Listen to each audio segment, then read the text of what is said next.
really try to sabotage Tombstone? In a pivotal Game 4 matchup in the 1996 World Series, with the New York Yankees looking to tie the series, and the Atlanta Braves looking to take a commanding 3-1 series lead, Jim Leyritz sabotaged a number of fastballs from the Braves all-star closer, Mark Wohlers, before hitting a game-tying 3-run home run in the 8th inning. Later, with the game still tied in the 11th inning and runners on second and third, Braves manager Bobby Cox tried to sabotage the Yankees by intentionally walking Yankee all-star Bernie Williams with 2 outs, and the light-hitting Andy Fox due up next. Fox had pinch run earlier for Cecil Fielder. The left-hand Steve Avery was pitching, and Cox figured the Yankees wouldn't use their last pinch hitter, the left-hand Wade Boggs, who had struggled against lefties that postseason, hence him being on the Yankees bench. However, Yankee manager Joe Torre then sabotaged the Braves by pinch hitting Boggs, who got a go-ahead walk. In the bottom of the inning, Torre once again sabotaged the Braves by leaving in lefty Graham Lloyd to strike out the Braves' Ryan Klesko, who struggled against left-hand pitching. The Yankees won the game,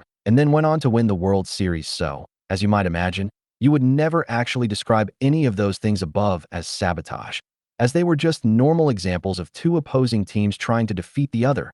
And yet, for some reason, a legend has perpetuated that Kevin Costner tried to sabotage the 1993 hit film Tombstone because he had his own Wyatt Earp-themed film, Wyatt Earp, coming up. Here is why that is an unreasonable legend that has somehow stuck. Where did the claim that Kevin Costner sabotaged Tombstone come from? As you may or may not know, Kevin Costner was originally attached to star in Tombstone, but the film's original director/screenwriter, Kevin Jarre, had a conflict over the direction of the film. Costner wanted the film to concentrate on Earp alone, while Jarre's conception of the film featured many different characters. Amusingly, after Jarre was fired from the director of Tombstone, one of the first things that happened with the film was the reduction of the supporting roles in the film to concentrate more on the friendship between Wyatt Earp and Doc Holliday. So Costner went off to do his own Wyatt Earp project. Initially, he planned to do it as a mini-series, as he really wanted to dive deep on Earp as a person, and Dan Gordon wrote a script for the concept as a mini-series. But it ultimately became a film, with Lawrence Kasdan,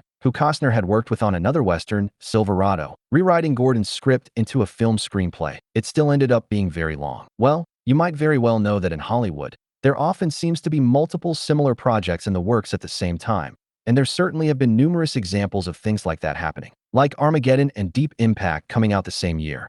But a much more common thing is for Hollywood to not want to do a project if someone else is already doing it, especially if the other project involves a major star.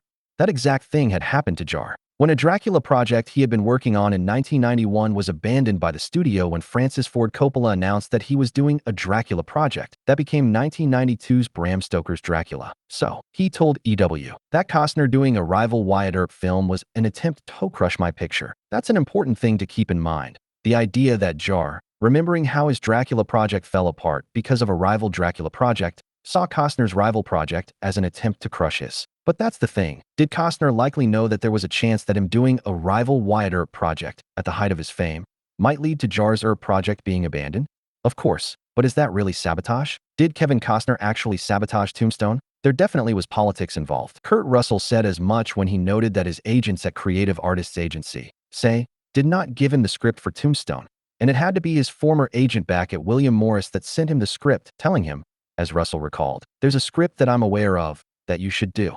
But there's a lot of politics involved here. The politics was that Costner was doing another Wyatt Earp film, and CAA, naturally, was going to support Costner, who was one of its biggest clients. However, again, Russell did the movie. He was a CAA client, and he did Tombstone. So obviously, CAA did not prevent him from doing the movie. Similarly, Russell explained that Jarre told him that Costner had used his fame to keep other studios from being willing to distribute Tombstone. Russell recalled to Henry Cabot Beck in True West magazine, which is where the previous quote is from, as well. Costner, who was doing Wyatt Earp for Warner Brothers, had shut down all avenues of release for the picture except for Disney, except for Buena Vista. He was powerful enough at the time, which I always respected. I thought it was good hardball. And that was the story, and some part of it was true, because the only place we were going to release that picture was through Buena Vista. That much I knew. I was told that by Kevin Jarre. Jarre said, "We're dead in the water any place but Buena Vista." See, I have no doubt that Russell was, in fact, told that by Jarre. But again, think about how Hollywood works, and think about Jarre's specific experience at that point in time. He had just lost a project due to a bigger name doing a similar project just a few years earlier. Similarly, It is true that most Hollywood studios would not be interested in a film if a big star like Kevin Costner was doing a similar idea for a major studio like Warner Brothers. That's not sabotage, though.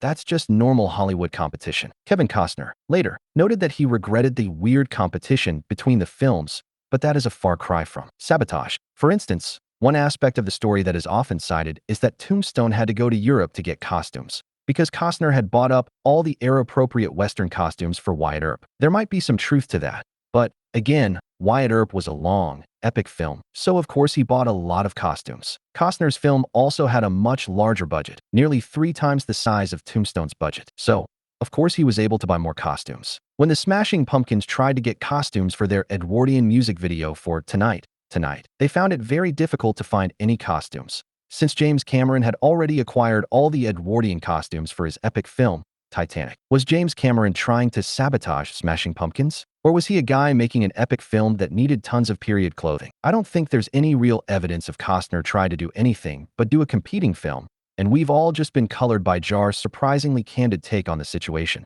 And it sounds cool to say sabotage instead of just competed. Again, Costner likely did know that him doing a Wyatt Earp film would make a rival Wyatt Earp film hard to get made, but that's not sabotage. That's just competition. So I say that the legend is. Be sure to check out my archive of movie legends revealed. For more urban legends about the world of film, click here. For legends specifically about Westerns, feel free, heck, I implore you, to write in with your suggestions for future installments. My email address is brian@poprefs.com.